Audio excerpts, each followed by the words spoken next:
اعوذ باللہ من الشیطان الرجیم، بسم اللہ الرحمن الرحیم۔ اب آ رہی ہیں دو آیتیں جو خاص رمضان کے روزے سے متعلق ہیں، حکمت اور غرض و غایت۔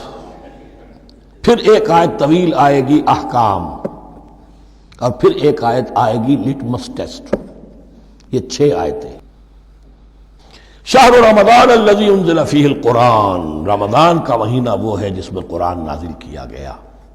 ھدی للناس وبینات من الھدی والفرقان، لوگوں کے لیے ہدایت، اور ہدایت کی بھی روشن بینات باتیں، والفرقان، اور حق و باطل میں فرق کر دینے والی چیز۔ فمن شہد منکم الشہر، تو جو کوئی بھی پائے اس مہینے کو، یا جو شخص بھی مقیم ہو اس مہینے میں، مسافر نہ ہو، فلیصم، اس پر لازم ہے کہ روزہ رکھے۔ اب وہ وجوب علی التخییر ختم ہو گیا، اب وجوب علی التعیین، اب یہ لازم ہے، یہ رکھنا ہے۔ ایک رعایت باقی رکھی، ومن کان مریضا او علی سفر فعدۃ من ایام اخر، جو بیمار ہے یا یہ کہ سفر پر ہے وہ تعداد پوری کر لے دوسرے دنوں میں۔ یرید اللہ بکم الیسر ولا یرید بکم العسر، اللہ تمہارے ساتھ آسانی چاہتا ہے، سختی نہیں چاہتا۔ یہ لوگ اپنے اوپر سختیاں جھیلتے ہیں، شدید جو ہے سفر کے اندر بھی روزہ رکھے ہوئے، حالانکہ یہاں اجازت دی ہوئی ہے۔ یہ بلکہ حضور نے ایک مرتبہ ایک سفر میں کافی سرزنش کی، کچھ ایک جہاد اور قتال پہ نکلے تھے، لیکن کچھ لوگوں نے اس سفر میں بھی روزہ رکھ لیا۔ نتیجہ یہ ہوا کہ سفر کے بعد جہاں منزل میں اب جا کر خیمے لگانے تھے، وہ نڈھال ہو کر گر گئے۔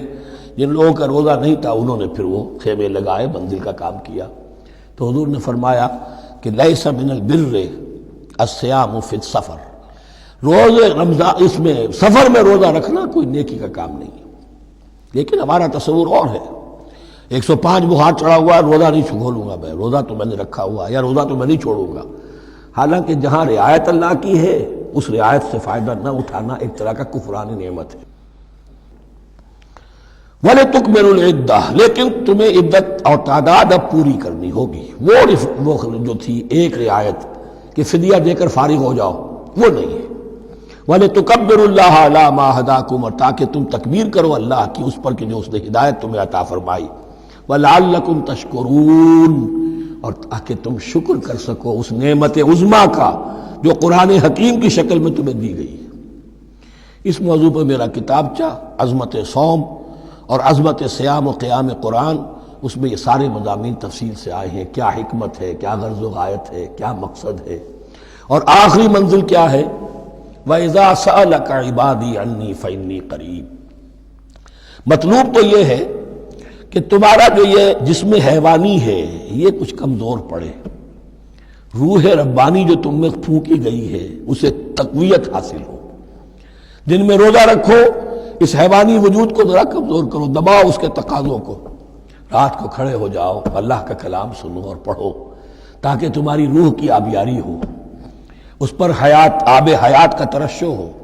نتیجہ کیا نکلے گا؟ تمہارے اپنے اندر سے ایک پیاس ابھرے گی۔ وَإِذَا سَأَلَكَ عِبَادِي عَنِّي فَإِنِّي قَرِيبٌ، تقرب الی اللہ کا جذبہ پیدا ہوگا۔ تو اے نبی، جب میرے بندے، ایسے بندے آپ سے میرے بارے میں سوال کریں، ان کو بتا دیجئے میں قریب ہوں، دور نہیں ہوں۔ یہ حقوق انسانی کا میرے نزدیک دنیا میں سب سے بڑا میگنا کارٹا ہے۔ اللہ اور بندے کے درمیان کوئی فصل نہیں ہے، فصل اگر ہے تو تمہاری اپنی خباثت ہے۔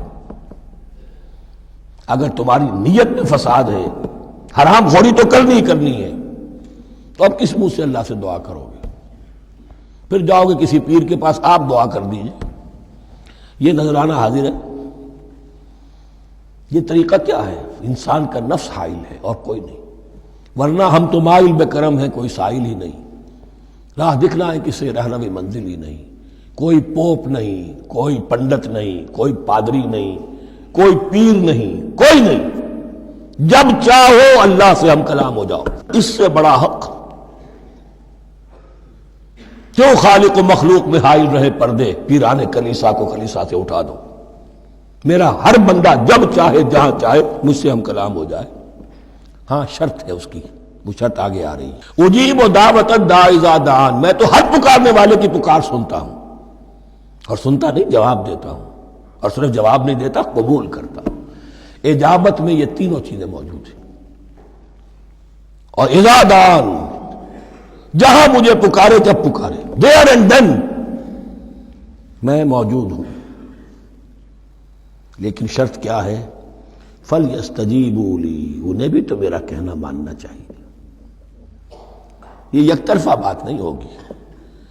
فَاذْكُرُونِي أَذْكُرْكُمْ، تم مجھے یاد رکھو گے تو میں تمہیں یاد رکھوں گا، یہ دو طرفہ معاملہ ہے۔ تم شکر کرو گے میں تمہاری قدردانی کروں گا، تم میری طرف چل کر آؤ گے میں بھاگ کر آؤں گا، تم بارش برآؤ گے میں ہاتھ بڑھاؤں گا، لیکن تم رخ موڑ لو گے ہم بھی رخ موڑ لیں گے۔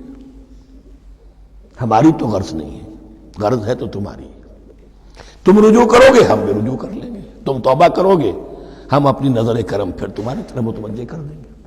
لیکن ہر چیز ان تنصر اللہ ینصرکم، اللہ کی مدد کرو گے تو اللہ تمہاری مدد کرے گا۔ تمہاری دوستیاں ہو، پینگے بڑھا رہے ہو اللہ کے دشمنوں کے ساتھ، ساز باز ہو اللہ کے دشمنوں کے ساتھ، اور کھڑے ہو جاؤ قنوت نازلہ میں اللہ سے مدد مانگنے کے لیے، تم سے بڑا بے وقوف کون ہوگا؟ پہلے اللہ کی طرف رخ تو کرو، اللہ سے اپنا معاملہ درست کرو۔